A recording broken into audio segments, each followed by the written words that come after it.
10년. 무려 10년 동안 뉴질랜드는 공포와 싸워야 했습니다. 남극의 혹한, 태평양의 재난, 사라지는 섬들과 미쳐버린 파도 위의 연합 해군 작전까지 뉴질랜드는 이 충격적인 재앙들을 단 한 척의 배로 감당해야 했습니다. 그리고 시작된 이 모든 재앙을 대처하기 위한 피 터지는 싸움. 세계 최강 조선 강국들이 차례로 도전했지만 결국 모두가 포기했습니다. 이건 절대 불가능합니다. 빙하를 뚫고 태풍을 견디고 몇 달을 바다 위에서 버텨야 합니다. 이런 괴물 같은 함정은 신이 와도 절대 못 만듭니다. 또다시 이어진 완전한 실패. 10년 동안 했던 모든 시도는 좌절됐습니다. 그때 지구 반대편의 한 작은 나라가 조용히 손을 들었습니다. 저희 대한민국이 도전하겠습니다. 이 단 한마디가 세계 역사의 물줄기를 바꾸기 시작했습니다.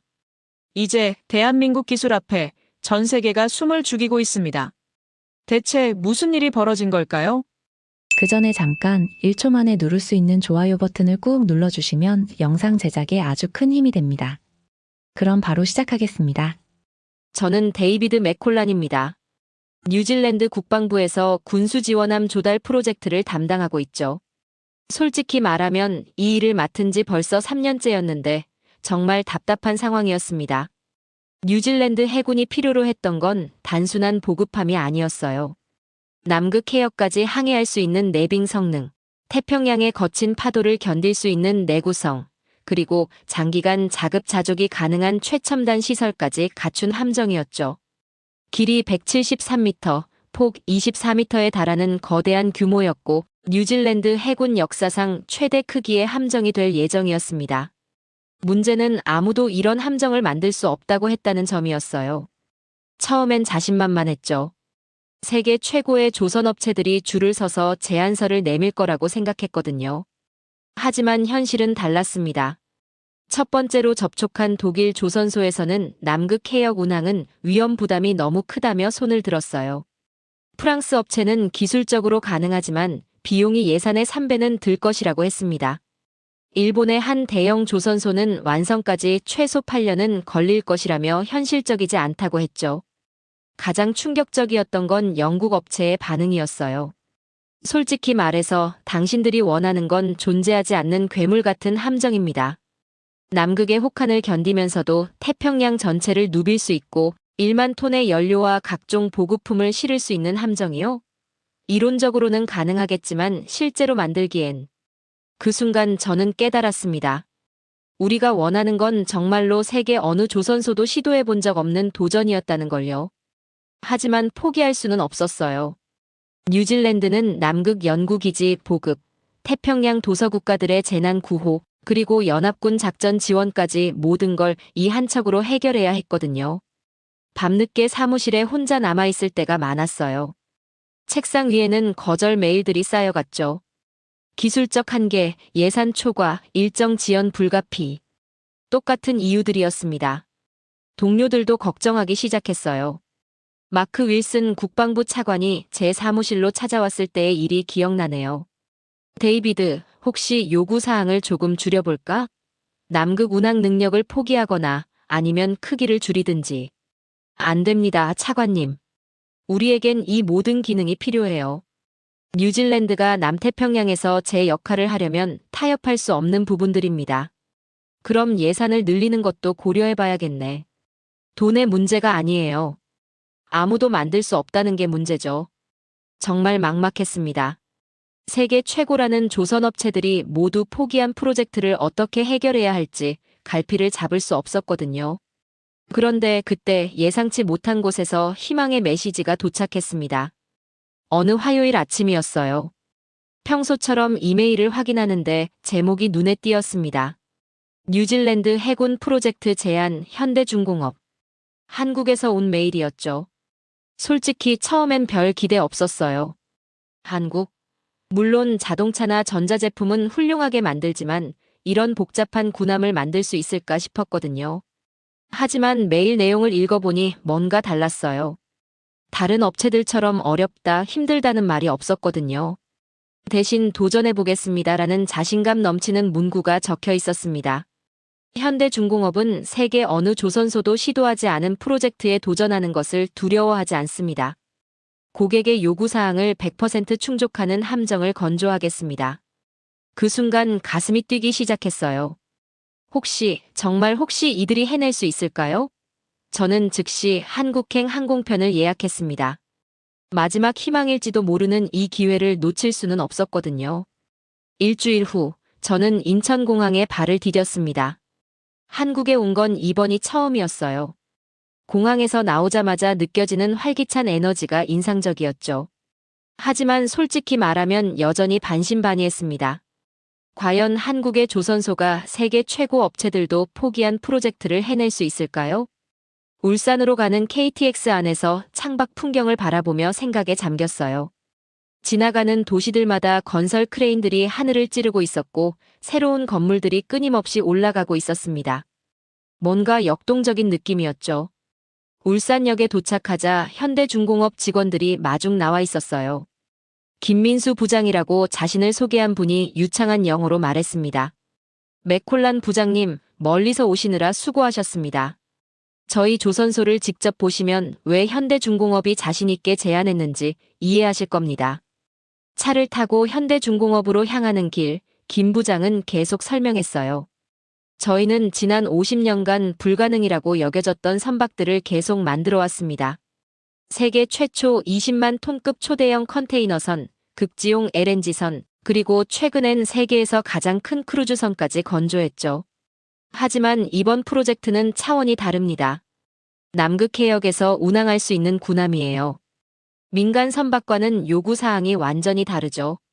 김 부장이 미소를 지으며 대답했습니다. 맞습니다. 하지만 저희는 이미 한국 해군의 이지스함과 잠수함을 건조해 본 경험이 있어요. 그리고 극지 운항 기술도 축적되어 있습니다. 무엇보다 저희에게는 안 된다는 말이 없거든요. 조선소에 도착하자 입이 다물어지지 않았습니다. 정말 상상을 초월하는 규모였어요. 축구장 수십 개를 합친 것보다도 큰 부지의 거대한 크레인들이 즐비했고 곳곳에서 선박들이 건조되고 있었습니다. 저건 뭡니까?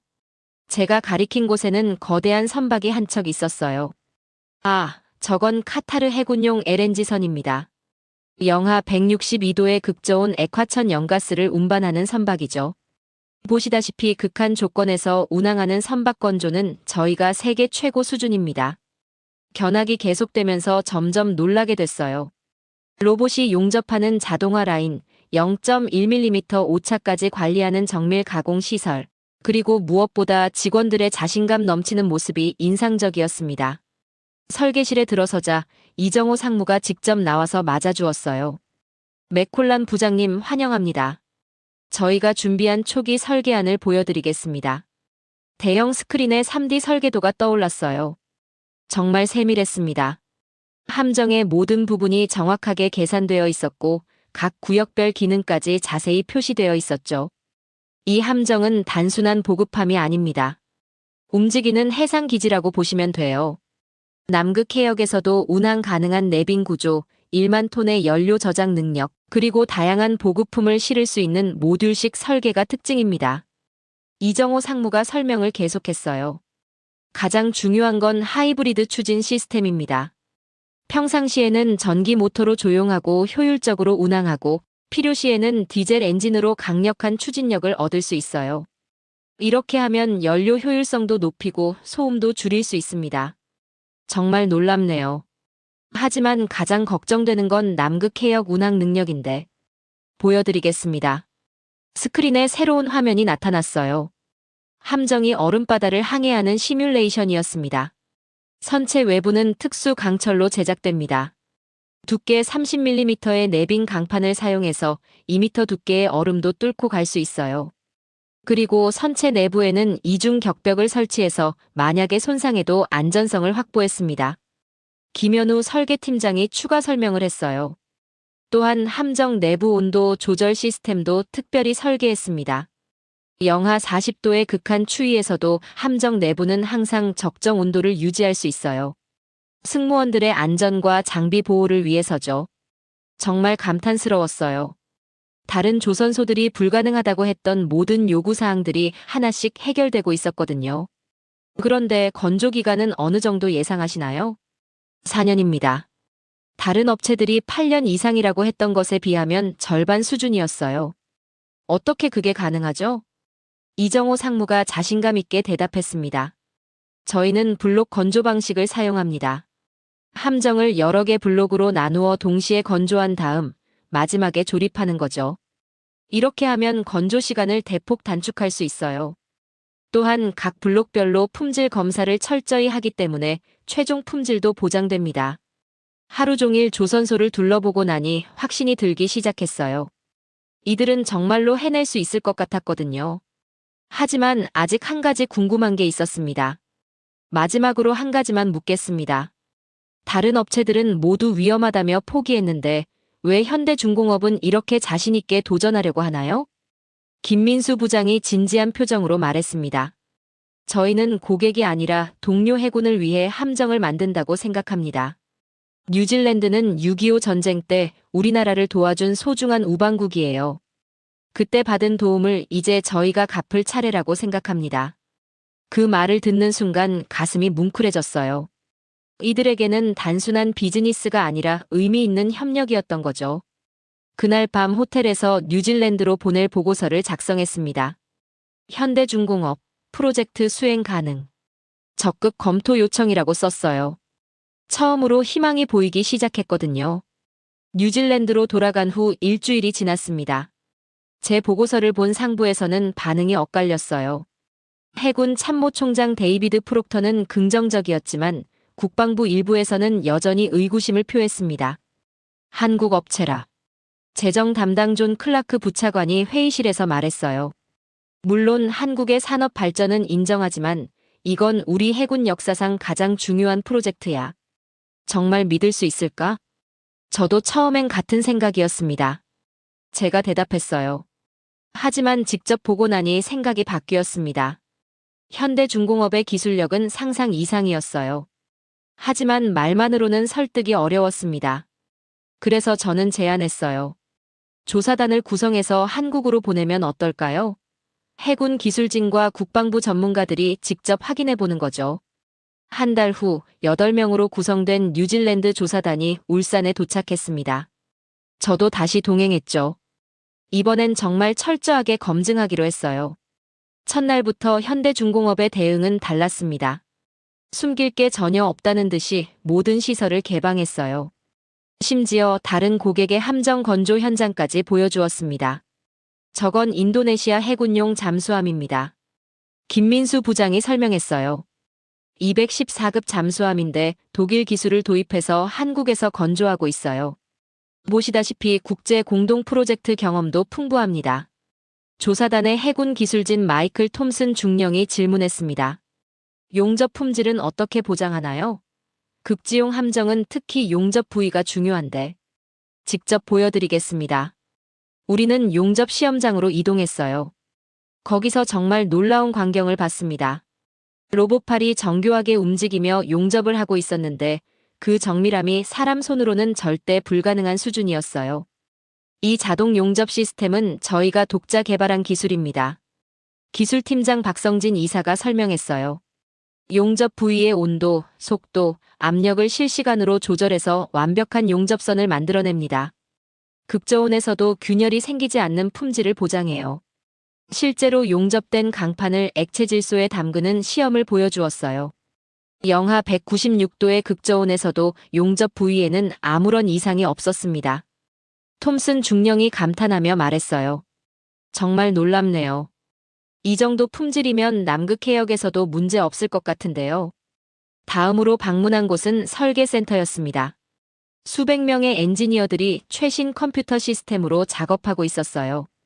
이건 파도 시뮬레이션 프로그램입니다. 설계팀의 이수진 차장이 시연해 주었어요. 실제 남극 해역의 기상 데이터를 입력해서 함정이 어떻게 반응하는지 미리 계산해 볼 수 있어요. 화면에 나타난 시뮬레이션은 정말 실감났습니다. 높이 15m의 거대한 파도를 뚫고 나아가는 함정의 모습을 3D로 구현한 거였어요. 최대 어느 정도 크기의 파도까지 견딜 수 있나요? 제가 질문했습니다. 시속 200km의 강풍과 20m 높이의 파도까지 안전하게 항해할 수 있도록 설계했습니다. 이는 남극 해역에서 발생할 수 있는 최악의 기상 조건보다도 높은 수준이에요. 조사단의 기계공학 전문가인 로버트 화이트 박사가 놀라워했어요. 이런 시뮬레이션 기술은 유럽에서도 보기 힘든 수준인데요. 정말 인상적입니다. 세 번째 날에는 실제 함정 건조 현장을 방문했습니다. 거대한 선체 블록들이 정밀하게 조립되는 과정을 지켜봤어요. 저기 보시는 게 함정의 중앙 블록입니다. 현장 관리자가 설명했어요. 길이 50m, 높이 20m 크기인데 무게가 2,000톤이 넘어요.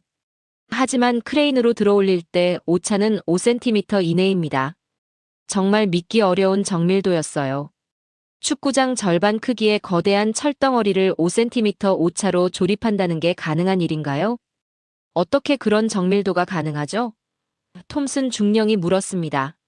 모든 블록에 GPS와 레이저 측정 시스템이 부착되어 있어요. 실시간으로 위치를 측정해서 컴퓨터가 자동으로 조정합니다. 조사단원들은 모두 입을 다물지 못했어요. 이런 기술력은 정말 상상도 못했거든요. 가장 인상적이었던 건 품질 관리 시스템이었습니다.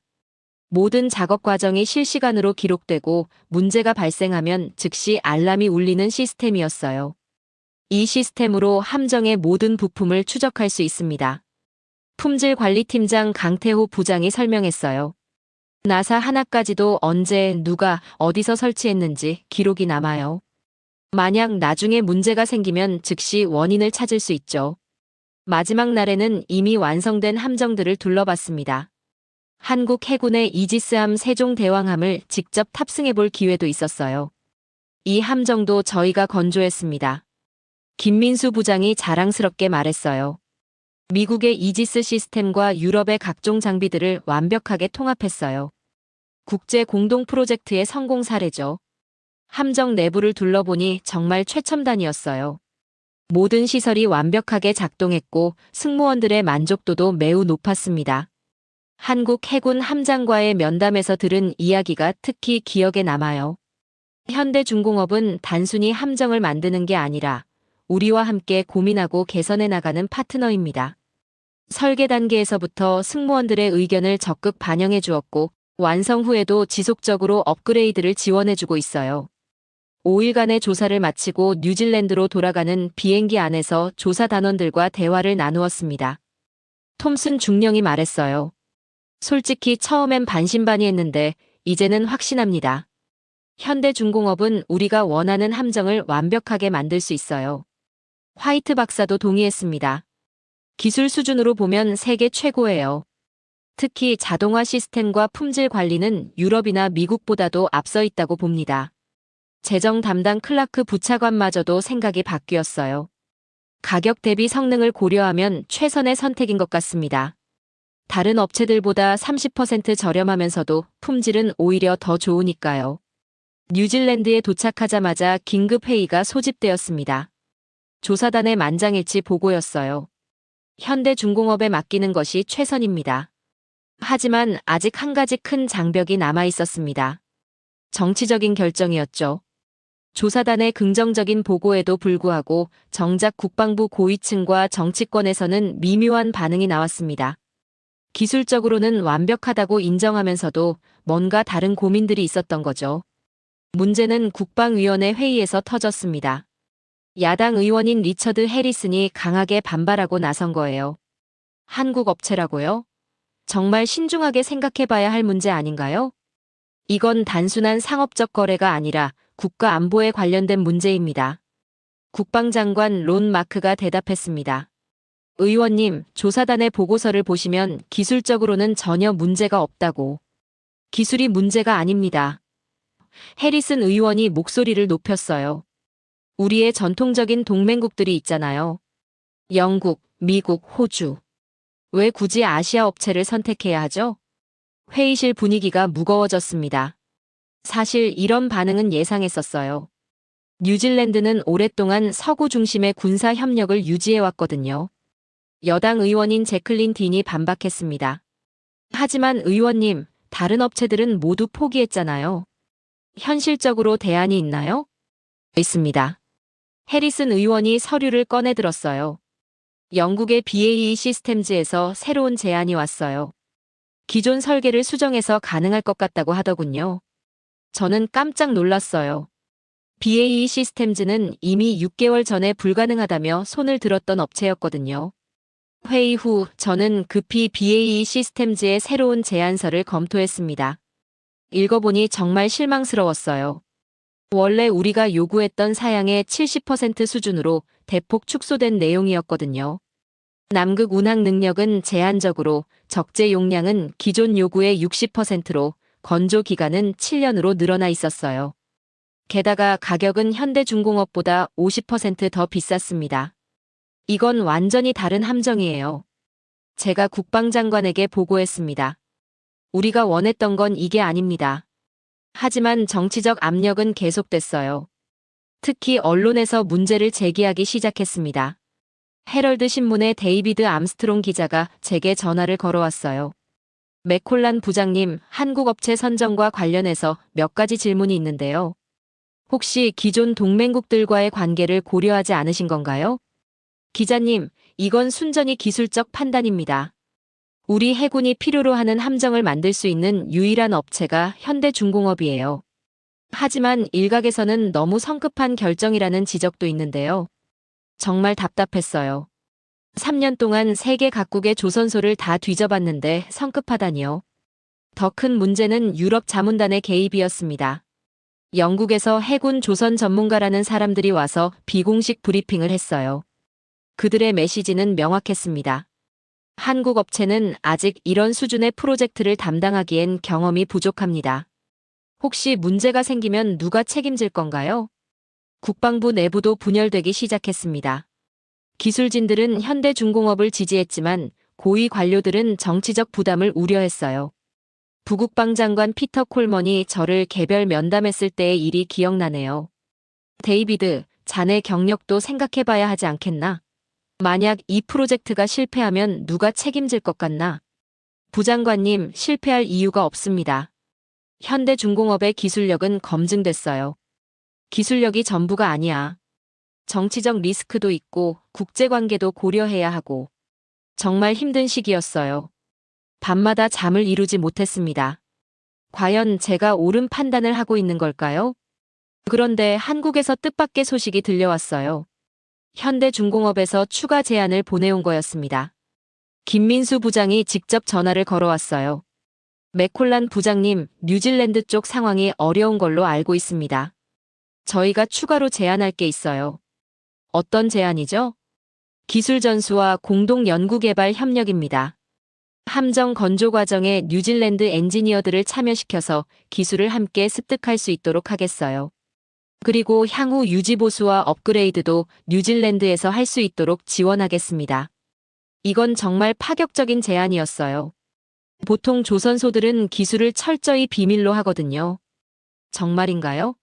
그런 기술 전수가 가능하다고요? 물론입니다. 저희는 뉴질랜드를 단순한 고객이 아니라 장기적 파트너로 생각합니다.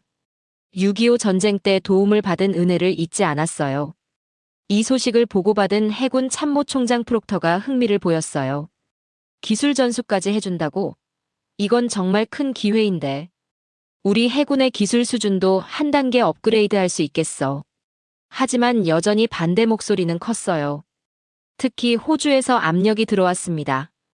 호주 국방부에서 비공식 채널로 메시지를 보내온 거예요.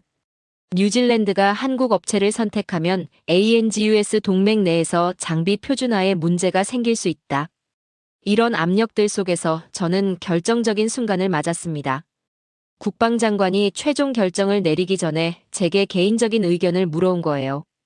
데이비드, 자네가 이 프로젝트를 3년간 담당해왔으니까 가장 잘 알 거야. 정말 솔직하게 말해줘. 현대중공업이 최선의 선택인가? 저는 깊게 생각했어요. 제 경력도 중요하고 정치적 부담도 이해했습니다. 하지만 가장 중요한 건 뉴질랜드 해군이 정말 필요로 하는 함정을 얻는 것이었어요. 장관님, 저는 현대중공업이 유일한 선택이라고 생각합니다. 다른 업체들의 제안은 우리가 원하는 것과 전혀 다른 함정이에요. 정치적 부담이 있더라도 군사적 필요가 우선되어야 한다고 봅니다. 장관님이 잠시 침묵했다가 말했어요. 알겠네. 자네 말이 맞는 것 같아. 우리는 정치가 아니라 국방을 책임지는 사람들이니까. 드디어 결정의 순간이 왔습니다. 과연 뉴질랜드 정부는 어떤 선택을 할까요? 그리고 이 결정이 저에게는 어떤 의미가 될까요? 2016년 7월 15일, 드디어 발표가 있었습니다. 론 마크 국방장관이 기자회견장에서 공식 발표했어요. 뉴질랜드 정부는 신형 군수지원함 건조 사업자로 대한민국의 현대중공업을 선정했습니다. 그 순간 저는 정말 안도의 한숨을 내쉬었어요. 3년간의 긴 여정이 드디어 결실을 맺는 순간이었거든요. 하지만 동시에 새로운 부담감도 느꼈습니다. 이제 정말로 현대중공업이 약속을 지킬 수 있는지 지켜봐야 했으니까요. 계약 체결을 위해 다시 한국으로 향했습니다. 이번엔 국방장관과 해군 참모총장까지 동행하는 대규모 대표단이었어요. 울산 현대중공업 본사에서 열린 계약식은 정말 감동적이었습니다. 한영석 현대중공업 사장이 직접 나와서 인사했어요. 뉴질랜드의 신뢰에 깊이 감사드립니다. 저희는 이 프로젝트를 단순한 사업이 아니라 두 나라 간의 우정을 새롭게 써가는 역사로 여기겠습니다. 계약서에 서명하는 순간 현장에 있던 모든 사람들이 박수를 쳤어요. 정말 꿈 같은 순간이었습니다. 하지만 진짜 시험은 이제부터였어요. 과연 현대중공업이 약속한 대로 해낼 수 있을까요? 첫 번째 놀라움은 설계 단계에서 나타났습니다. 보통 이런 복잡한 함정의 상세 설계에는 1년 이상이 걸리는데 현대중공업은 6개월 만에 완성해버린 거예요. 어떻게 이렇게 빨리 할 수 있었죠? 제가 김민수 부장에게 물어봤습니다. 저희는 계약 발표 전부터 이미 준비하고 있었어요. 뉴질랜드가 선택해줄 거라고 확신했거든요. 김 부장이 웃으며 대답했어요. 설계도를 받아본 뉴질랜드 해군 기술진들은 정말 놀라워했습니다. 우리가 요청했던 모든 사양이 완벽하게 반영되어 있었을 뿐만 아니라 추가적인 개선 사항까지 포함되어 있었거든요. 이 설계대로 하면 원래 계획보다 연료 효율이 15% 더 좋아질 것 같은데요. 해군 기술진 톰슨 중령이 감탄했어요. 맞습니다. 저희가 최신 하이브리드 기술을 적용했거든요. 현대중공업 설계팀이 설명했어요. 두 번째 놀라움은 강제 절단식에서 벌어졌습니다. 2017년 3월 함정 건조를 시작하는 첫 강제 절단 행사에 참석했는데 정말 엄숙하면서도 감동적인 순간이었어요. 거대한 레이저 절단기가 첫 번째 강판을 자르는 순간 현장에 있던 한국과 뉴질랜드 관계자들이 모두 숨을 죽이고 지켜봤습니다. 그리고 완벽하게 절단된 강판을 보는 순간 모든 사람이 박수를 쳤어요. 이제 정말 시작이네요. 프록터 참모총장이 저에게 말했어요. 네, 드디어 꿈이 현실이 되고 있습니다. 하지만 가장 큰 놀라움은 건조 과정에서 나타났습니다. 현대중공업의 작업 속도와 품질이 정말 상상을 초월했거든요. 3개월마다 진행 상황을 점검하러 울산을 방문했는데 갈 때마다 함정의 모습이 눈에 띄게 변해 있었어요. 처음엔 강판 몇 개에 불과했던 게 6개월 후엔 거대한 블록들로 조립되고 1년 후엔 함정의 윤곽이 뚜렷하게 드러났습니다. 정말 빠르네요. 이런 속도로 가면 예정보다 일찍 완성될 것 같은데요. 제가 물어봤습니다. 저희 목표는 약속한 일정보다 6개월 빨리 완성하는 거예요. 현장 책임자가 자신만만하게 대답했어요. 그리고 정말로 그들의 말이 맞았습니다. 모든 공정이 계획보다 앞서 진행됐어요. 특히 인상적이었던 건 품질 관리였습니다. 매일 수백 번의 검사가 이루어졌고 작은 문제라도 발견되면 즉시 수정했어요. 한 번은 용접 부위에서 미세한 기포가 발견됐는데 전체 블록을 다시 제작하는 걸 본 적도 있어요. 너무 과하는 거 아닌가요? 그 정도 기포는 문제 없을 텐데. 제가 말했더니 현장 관리자가 단호하게 대답했어요. 안 됩니다. 뉴질랜드 해군이 사용할 함정인데 완벽해야 합니다. 저희 기준에 조금이라도 못 미치면 다시 만드는 게 원칙이에요. 이런 자세를 보면서 정말 감동받았어요. 이들은 정말로 자부심을 가지고 일하고 있었거든요. 2018년 중반쯤 함정의 핵심인 추진 시스템을 설치하는 과정을 지켜볼 기회가 있었어요. 거대한 디젤 엔진과 전기 모터가 정밀하게 조립되는 모습은 정말 장관이었습니다. 이 하이브리드 시스템은 세계 최초로 군함에 적용되는 기술입니다. 엔지니어가 설명했어요. 평상시엔 전기 모터로 조용하게 운항하고 필요할 때는 디젤 엔진으로 강력한 추진력을 낼 수 있어요. 실제로 시험 가동을 해보니 정말 놀라웠어요. 전기 모터 모드에서는 거의 소음이 없었고 디젤 모드로 전환하는 데는 30초도 걸리지 않았습니다. 2019년 초 함정이 거의 완성되어 갈 무렵 가장 중요한 시험이 시작됐습니다. 바로 내빙 성능 테스트였어요. 이건 정말 중요한 시험이었는데 남극 해역 운항 능력을 좌우하는 핵심이었거든요. 시험을 위해 특별히 제작된 얼음 수조에서 축소 모델로 테스트했습니다. 두께 50cm의 인공 얼음을 뚫고 나아가는 모습을 보면서 정말 신기했어요. 실제 함정은 2m 두께의 얼음도 뚫을 수 있습니다. 시험 담당자가 설명했어요. 하지만 가장 감동적이었던 순간은 함정의 이름을 새기는 명명식이었습니다. 2019년 10월 25일 뉴질랜드 총독 패시 레디가 직접 참석한 가운데 함정에 아오테아로아라는 이름이 새겨졌어요. 아오테아로아는 마오리어로 길고 흰 구름의 나라라는 뜻입니다. 총독이 연설에서 말했어요. 이 함정이 뉴질랜드의 자랑스러운 상징이 되기를 바랍니다. 그 순간 정말 뭉클했어요. 3년 전만 해도 불가능해 보였던 일이 현실이 되고 있었거든요. 마지막 해상 시험은 정말 긴장되는 순간이었습니다. 2020년 초 아오테아로아함이 처음으로 바다에 나갔어요. 모든 시스템이 완벽하게 작동하는지 확인하는 중요한 시험이었죠. 엔진 시동. 함장의 명령이 떨어지자 거대한 함정이 부드럽게 움직이기 시작했어요. 속도 테스트, 조향 테스트, 정박 테스트. 모든 것이 완벽했습니다. 특히 하이브리드 시스템의 성능은 기대 이상이었어요. 최고 속도 16.5노트 달성. 시험 요원이 보고했습니다. 계획했던 16노트보다도 빨랐어요. 시험을 마치고 부두로 돌아오는 길, 저는 정말 감개무량했습니다. 모든 사람이 불가능하다고 했던 일을 현대중공업이 해낸 거예요. 그것도 약속한 것보다 더 좋은 성능으로 말이죠. 그날 밤 축하 만찬에서 한영석 사장이 말했어요. 이제 정말 기적이 완성됐습니다. 아오테아로아함은 단순한 함정이 아니라 한국과 뉴질랜드의 우정의 상징입니다. 정말 기적이었어요. 불가능해 보였던 모든 것이 현실이 되고 있었으니까요. 2020년 6월 10일, 드디어 그날이 왔습니다. 아오테아로아함의 공식 인도식이 열리는 날이었어요. 울산 현대중공업 본사 부두에는 한국과 뉴질랜드 양국의 국기가 나란히 걸려 있었고 거대한 아오테아로아함이 장엄하게 정박해 있었습니다. 인도식에는 뉴질랜드에서 온 고위 인사들과 현대중공업 관계자들, 그리고 양국 언론진까지 모여들었어요. 저도 물론 참석했죠. 4년간의 긴 여정을 마무리하는 역사적인 순간이었으니까요. 가장 먼저 현대중공업 한영석 사장의 환영사가 있었습니다. 오늘은 현대중공업뿐만 아니라 대한민국에게도 매우 뜻깊은 날입니다. 70년 전 6.25 전쟁 때 우리를 도왔던 뉴질랜드에 이제 우리가 최첨단 함정으로 보답할 수 있게 되었습니다. 한 사장의 목소리에서 진정성이 느껴졌어요.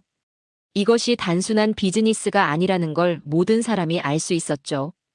이어서 뉴질랜드 데이비드 프록터 해군 참모총장이 연단에 올랐습니다.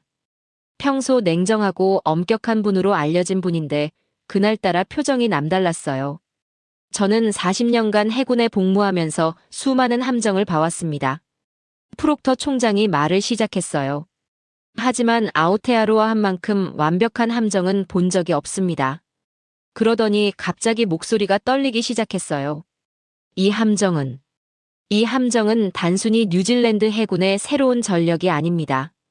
대한민국의 정성과 기술, 그리고 우정이 담긴 작품입니다. 총장님이 잠시 말을 멈추고 고개를 숙였어요. 그 순간 저도 모르게 가슴이 뭉클해졌습니다.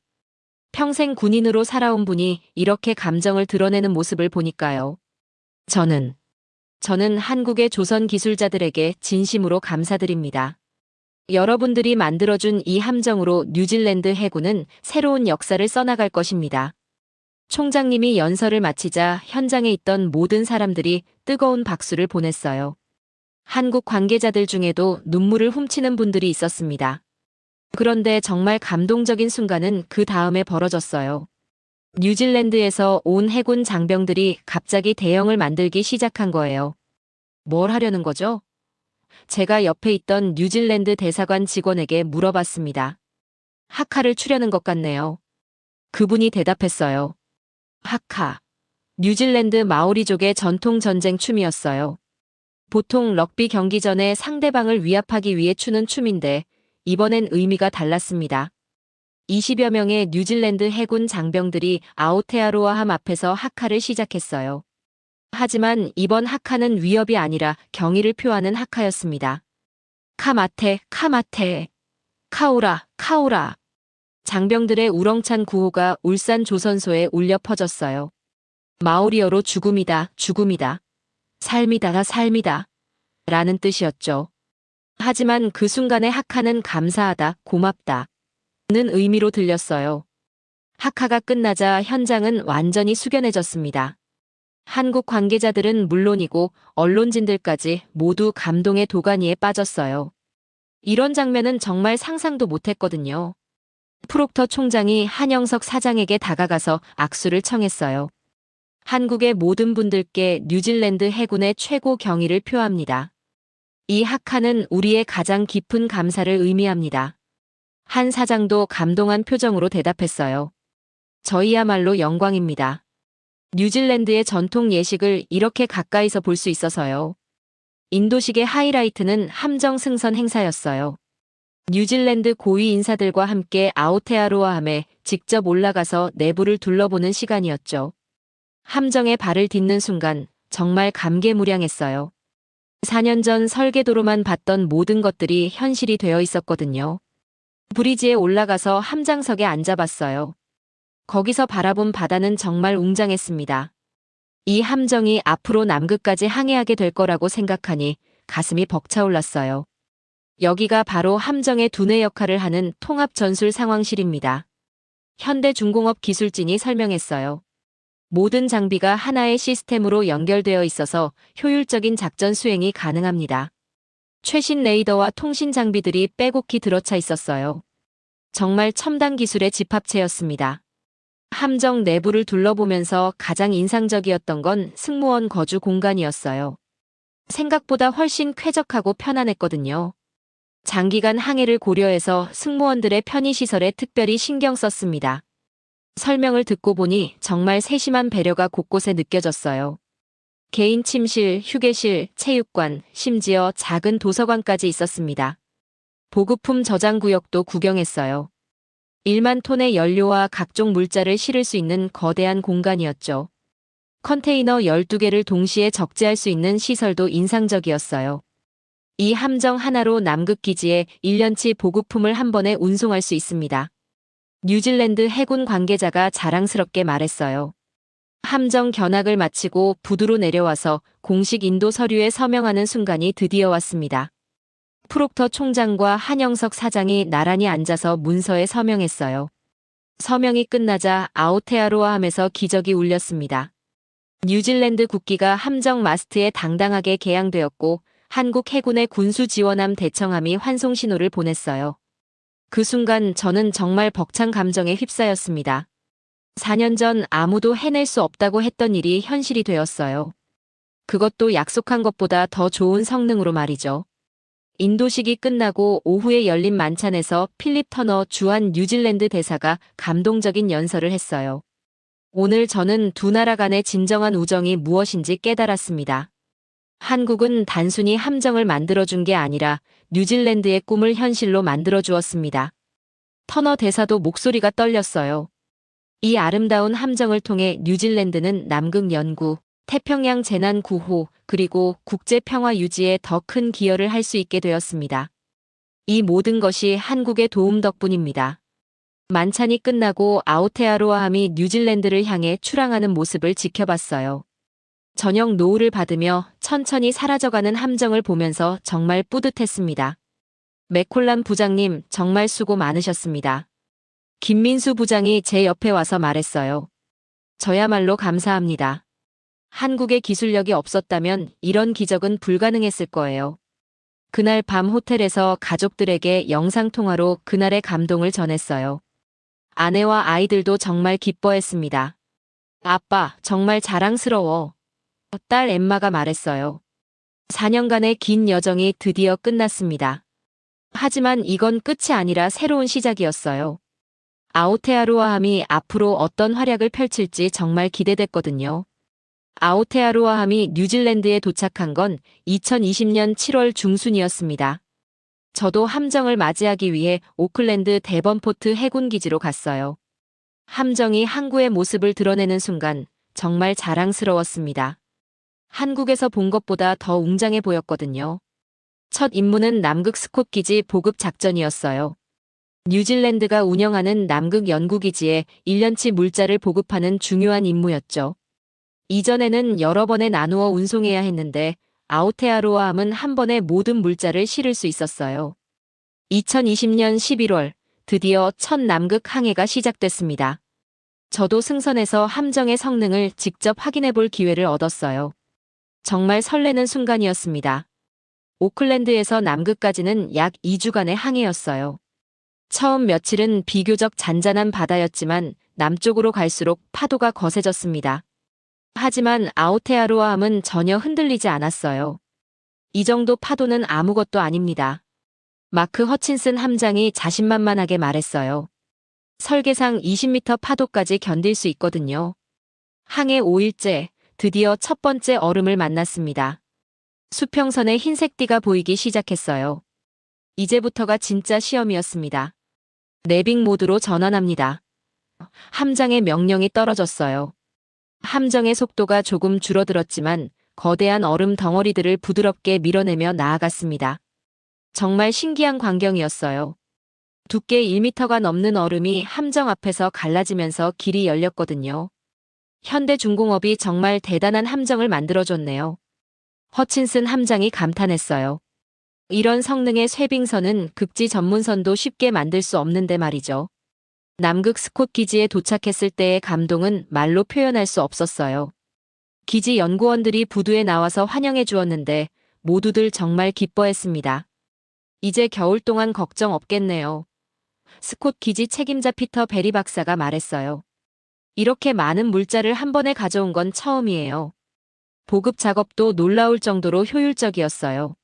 함정에 설치된 크레인과 운송 시스템 덕분에 하루 만에 모든 물자를 하역할 수 있었거든요. 이전에는 최소 3일은 걸렸던 작업이었는데 말이죠. 남극에서 돌아온 후 아오테아로아함의 성능이 국제적으로 화제가 되기 시작했어요. 특히 호주 해군에서 큰 관심을 보였습니다.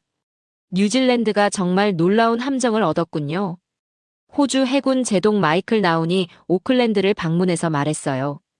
우리도 이런 함정이 필요한데 혹시 현대중공업을 소개해 주실 수 있나요? 이런 반응은 호주뿐만 아니라 여러 나라에서 나타났어요. 노르웨이, 캐나다, 심지어 미국에서도 관심을 표했습니다. 2021년 초에는 정말 뜻밖의 상황이 벌어졌어요. 토가 근처에서 발생한 화산 폭발로 인한 쓰나미 피해 복구 지원 요청이 온 거예요. 태평양 도서 국가들의 재난 구호는 우리의 중요한 역할입니다. 프록터 참모총장이 긴급 회의에서 말했어요. 아오테아로아함의 첫 번째 인도적 지원 임무가 되겠네요. 72시간 만에 구호물자를 적재하고 토가로 출발했어요. 이전에는 이런 긴급 출동이 불가능했는데 아오테아로아함은 모든 준비를 혼자서 할 수 있었거든요. 토가에 도착해서 구호 작업을 하는 동안 정말 많은 걸 깨달았어요. 이 함정이 단순한 보급함이 아니라 움직이는 인도주의 기지 역할을 할 수 있다는 걸 확인했거든요. 이 함정은 병원선, 보급선, 구조선의 역할을 동시에 할 수 있어요. 구호 작업을 지휘한 브라이언 리 중령이 보고했어요. 재난 지역에서는 정말 소중한 자산입니다. 토가 구호 작업이 성공적으로 끝난 후 국제사회의 관심이 더욱 뜨거워졌어요. 유엔 평화유지군 사령부에서도 연락이 왔습니다. 뉴질랜드의 새로운 함정이 평화유지 작전에 큰 도움이 될 것 같습니다. 유엔 평화유지 담당 사무차장 장 피에르 라크루아가 화상회의에서 말했어요. 특히 아프리카나 아시아 지역의 인도적 지원 임무에 활용할 수 있을 것 같은데요. 2021년 중반에는 정말 놀라운 소식이 들려왔어요. 현대중공업의 비슷한 함정 주문이 줄을 이었다는 거였습니다. 김민수 부장이 전화로 알려주었어요. 맥콜란 부장님, 정말 감사합니다. 아오테아로아함 덕분에 저희에게 6척의 추가 주문이 들어왔어요. 노르웨이, 호주, 캐나다에서 각각 2척씩 주문했습니다. 정말 기뻤어요. 뉴질랜드의 선택이 옳았다는 걸 증명하는 순간이었거든요. 더 놀라운 건 2021년 말에 벌어졌어요. 미국 해군에서 아오테아로아함을 벤치마킹하고 싶다고 연락이 온 거였습니다. 미국 해군도 극지작전 능력을 강화하려고 하는데 아오테아로아함의 설계를 참고하고 싶다고 하네요. 뉴질랜드 국방부 국제협력 담당관이 보고했어요. 미국 해군까지 인정한 한국의 조선 기술력이었어요. 정말 자랑스러웠습니다. 2022년에는 더욱 의미 있는 일이 벌어졌어요. 한국과 뉴질랜드가 해양기술 협력 협정을 체결한 거였습니다. 아오테아로아함 프로젝트를 계기로 양국 간의 기술 협력이 본격화된 거죠. 이제 우리는 단순한 고객과 공급업체 관계가 아니라 진정한 기술 파트너가 되었습니다. 협정 체결식에서 뉴질랜드 국방장관이 말했어요. 가장 보람 있었던 순간은 2022년 말에 열린 국제해양안보 컨퍼런스였어요. 아오테아로아함의 성과를 발표하는 자리였는데 전 세계 해군 관계자들이 참석했습니다. 아오테아로아함은 21세기 다목적 함정의 새로운 표준을 제시했습니다. 제가 발표에서 말했어요. 극지작전, 인도적 지원, 재난 구호를 하나의 플랫폼에서 수행할 수 있는 혁신적인 함정입니다. 발표가 끝나자 청중들이 뜨거운 박수를 보냈어요. 질문도 쏟아졌습니다. 한국 조선업체와의 협력에서 가장 인상적이었던 점은 무엇인가요? 또 독일 해군 관계자가 물어봤어요. 기술력도 훌륭했지만 가장 인상적이었던 건 파트너십 정신이었습니다. 현대중공업은 단순히 함정을 만드는 게 아니라 뉴질랜드의 해양 전략을 함께 고민해 주었어요. 회의 후 여러 나라 대표들이 저에게 다가와서 한국 조선업체와의 협력 방법을 문의했어요. 정말 뿌듯한 순간이었습니다. 그해 크리스마스에 아오테아로아함 승무원들로부터 감사 메시지를 받았어요. 맥콜란 부장님 덕분에 우리는 세계 최고의 함정에서 근무할 수 있게 되었습니다. 남극에서도 태평양에서도 이 함정은 완벽하게 임무를 수행하고 있어요. 정말 감사합니다. 그 메시지를 읽으면서 지난 6년간의 여정을 되돌아봤어요. 처음엔 불가능해 보였던 일이 현실이 되었고, 이제는 전 세계가 한국의 조선 기술을 인정하고 있었습니다. 하지만 이건 아직 시작에 불과했어요.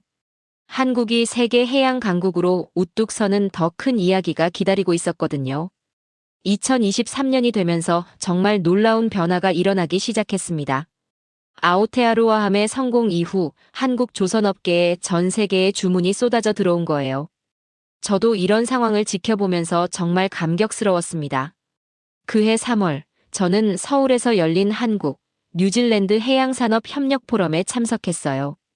포럼장에 들어서자마자 놀랐습니다. 전 세계 30여 개국의 해군과 조선업계 관계자들이 모여 있었거든요. 이 모든 게 아오테아로아함 때문입니다. 현대중공업 김민수 부장이 저를 반갑게 맞으며 말했어요. 맥콜란 부장님이 처음 한국을 믿어주신 덕분에 이런 기적이 일어났어요. 포럼에서 발표된 통계를 보고 정말 깜짝 놀랐어요. 2023년 상반기에만 한국 조선업체들이 받은 군함 주문이 전년 동기 대비 400% 증가했다는 거였습니다. 현재 현대중공업에는 12개국에서 34척의 함정 주문이 들어와 있습니다. 한국조선해양협회 회장이 발표했어요. 대우조선해양과 하나시스템까지 포함하면 총 50척이 넘는 군함을 건조하게 됩니다. 가장 인상적이었던 건 노르웨이 해군의 사례였어요. 아오테아로아함을 직접 견학한 노르웨이 관계자들이 즉석에서 계약을 체결했다는 거였습니다. 우리는 아오테아로아함과 똑같은 함정을 원합니다. 노르웨이 해군 제독 페테르 앵센이 말했어요. 북극 항로 개발을 위해서는 이런 성능의 함정이 반드시 필요해요. 호주의 반응은 더욱 놀라웠어요. 호주 해군이 차세대 다목적함 12척을 모두 한국에서 건조하기로 결정한 거였습니다. 한국의 조선 기술은 이제 세계 최고 수준입니다. 호주 해군 참모총장 마크 하몬드가 공식 발표했어요. 특히 극한 환경에서의 운용 능력은 어느 나라도 따라올 수 없는 수준이에요. 캐나다도 마찬가지였어요. 캐나다 해군이 북극 순찰함 6척을 한국에 주문했습니다. 이전에는 상상도 할 수 없었던 일이었죠. 한국의 쇄빙 기술과 극지 설계 능력은 세계 최고입니다. 캐나다 국방부 조달 담당관이 설명했어요. 아오테아로아함의 성과를 보고 확신하게 됐어요. 하지만 가장 충격적인 소식은 따로 있었어요. 미국 해군이 한국과 공동으로 차세대 극지 작전함을 개발하자고 제안한 거였습니다. 미국도 기후변화로 인한 북극 항로 개발에 대비해야 합니다. 미국 해군 작전부장 마이클 길데이 제독이 화상회의에서 말했어요. 한국의 극지 함정 기술이 우리에게 필요합니다. 이런 상황을 지켜보면서 정말 감개무량했어요. 불과 7년 전만 해도 한국이 그런 함정을 만들 수 있을까? 의심했던 제가 이제는 한국 아니면 누가 만들 수 있을까? 라고 생각하게 됐거든요. 2023년 6월에는 더욱 의미 있는 행사가 열렸어요. 바로 제1회 서울 국제해양방산 엑스포였습니다. 한국이 주최하는 세계 최대 규모의 해양방산 박람회였죠. 저도 뉴질랜드 대표단의 일원으로 참석했어요. 킨텍스 전시장에 들어서자마자 정말 놀랐습니다. 한국 조선업체들의 기술력을 보여주는 전시물들이 가득했거든요. 이건 우리가 개발 중인 차세대 스텔스 함정입니다. 현대중공업 전시관에서 설명을 들었어요. 레이더에 거의 탐지되지 않으면서도 극지 운항이 가능한 혁신적인 설계입니다. 대우조선해양의 전시관도 인상적이었어요. 세계 최초로 수소 연료 전지를 사용하는 친환경 함정을 선보였거든요. 2030년부터는 모든 함정이 친환경 에너지를 사용해야 합니다. 대우조선해양 관계자가 설명했어요. 우리가 그 선두주자가 될 겁니다. 박람회 개막식에서 윤석열 대통령이 직접 참석해서 의미 있는 선언을 했어요. 대한민국은 이제 조선 강국을 넘어 해양 강국으로 도약하겠습니다. 우리의 기술력으로 전 세계 바다의 평화와 안전에 기여하겠습니다. 그 순간 정말 자랑스러웠어요. 한국이 세계 해양 질서의 중심에 서게 된 거였거든요. 박람회 기간 중 가장 인상적이었던 순간은 각국 해군 참모총장들의 토론회였어요. 미국, 영국, 프랑스, 독일, 호주, 일본 등 주요국 해군 순회들이 모두 참석했습니다. 21세기 해양 안보의 핵심은 기술력입니다. 미국 해군 참모총장이 말했어요. 그리고 그 기술력에서 한국이 세계를 선도하고 있습니다. 영국 해군 참모총장도 비슷한 발언을 했어요. 한국의 조선 기술은 이제 영국이 배워야 할 수준에 도달했습니다. 특히 극지작전 능력은 우리가 따라갈 수 없는 경지에 있어요. 이런 발언들을 들으면서 정말 기분이 좋았어요. 한때 조선업의 종주국이라고 자부했던 나라들이 이제는 한국을 인정하고 있었거든요. 박람회 마지막 날에는 특별한 행사가 있었어요. 아오테아로아함이 부산항에 입항해서 일반인들에게 공개되는 행사였죠. 이 함정을 보러 3만 명이 넘는 시민들이 몰렸습니다. 부산시 관계자가 놀라워했어요. 한국이 만든 함정에 이렇게 많은 관심을 보이다니 정말 의외네요. 시민들의 반응도 뜨거웠어요. 우리나라가 이런 엄청난 배를 만들 수 있다니 정말 자랑스럽네요. 한 시민이 감탄하며 말했어요. 우리 아이가 나중에 이런 배를 만드는 엔지니어가 됐으면 좋겠어요. 어떤 부모는 아이에게 설명해주고 있었어요. 아오테아로아함 견학을 마치고 부산 해운대에서 열린 만찬에 참석했어요. 전 세계 해군과 조선업계 관계자들이 모인 자리였죠. 건배사를 하면서 정말 감격스러웠어요. 7년 전 현대중공업을 처음 방문했을 때만 해도 이런 날이 올 거라고는 상상도 못했습니다. 제가 마이크를 잡고 말했어요. 하지만 한국의 기술자들이 불가능을 가능으로 만들어냈습니다. 현장에 있던 모든 사람들이 박수를 쳤어요. 아오테아로아함은 단순한 함정이 아닙니다. 한국과 뉴질랜드의 우정의 상징이자 한국이 세계 해양 강국으로 거듭나는 출발점이었습니다. 한영석 현대중공업 회장도 감동적인 연설을 했어요. 저희는 앞으로도 세계 평화와 안전을 위해 최선의 함정을 만들어 나가겠습니다. 한국의 기술력으로 전 세계 바다를 더 안전하게 만드는 것이 저희의 사명입니다. 만찬이 끝나고 부산항을 내려다보는 전망대에 올라갔어요. 수많은 함정들이 정박해 있는 모습을 보면서 정말 벅찬 감정이 들었습니다. 김민수 부장이 제 옆에 와서 말했어요. 맥콜란 부장님, 정말 감사합니다. 부장님이 처음 한국을 믿어주지 않았다면 이 모든 기적은 없었을 거예요. 아닙니다. 이 모든 건 한국의 기술력과 성실함 덕분이에요. 저는 그냥 그걸 먼저 알아본 것뿐입니다. 그날 밤 호텔에서 가족들과 영상통화를 했어요. 아빠, 뉴스에서 봤어요. 한국이 정말 대단한 나라가 됐네요. 딸 엠마가 신나게 말했어요. 그래, 정말 놀라운 변화야. 아빠가 처음 한국에 갔을 때만 해도 이런 일이 일어날 거라고는 상상도 못했어. 아내도 자랑스러워했어요. 당신이 옳은 선택을 했다는 게 증명됐네요. 정말 뿌듯할 것 같아요.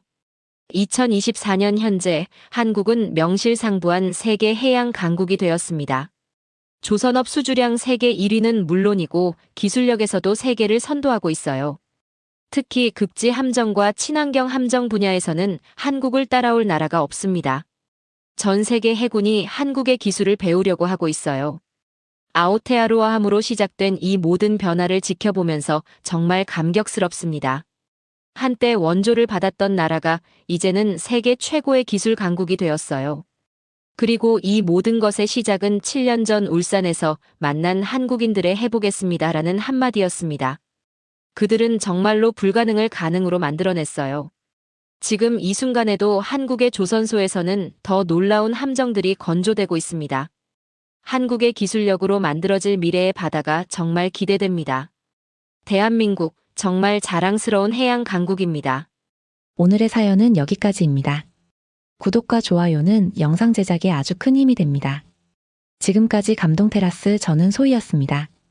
오늘도 우리 구독자님들의 가정에 따뜻한 행복이 가득하시길 진심으로 바라겠습니다. 긴 영상 끝까지 시청해주셔서 정말 감사합니다. 내일 더 좋은 이야기로 찾아뵙겠습니다. 감사합니다.